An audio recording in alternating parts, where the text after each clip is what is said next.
কবির যদি এইটাতে দাঁড়ায়, মানুষ এইটাতে ভোট দেবে।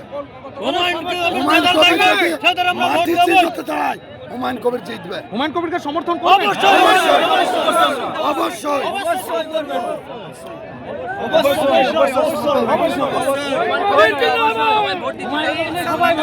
আমরা হিন্দু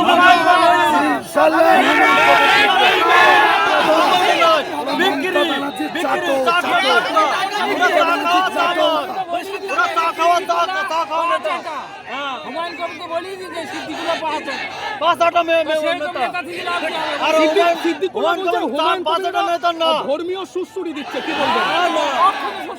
ধর্মের কি আছে? ধর্ম নিয়ে ব্যবসা করে মমতা, ধর্ম নিয়ে ব্যবসা করে মমতা। মমতা হিন্দু আছে কোনো ক্ষেত্রে না। টুপি পরার কি দরকার? টুপি পরতে হবে না। তুমি দিল কি পর আমি মেনে নিলি। আপনার মুসলমানের ক্ষমতা পাস করেছে, আপনার সরকার হয়েছে ও, আর বলছে এখন বলছে যে আমি হিন্দুর ভোট নিয়ে আমি সরকার হয়েছি। এটা কি হতে পারে? তাই রাষ্ট্র থাকা মানে কি? হিন্দু মুসলমান 26 এই বাবরি মসজিদ থেকেই দাদা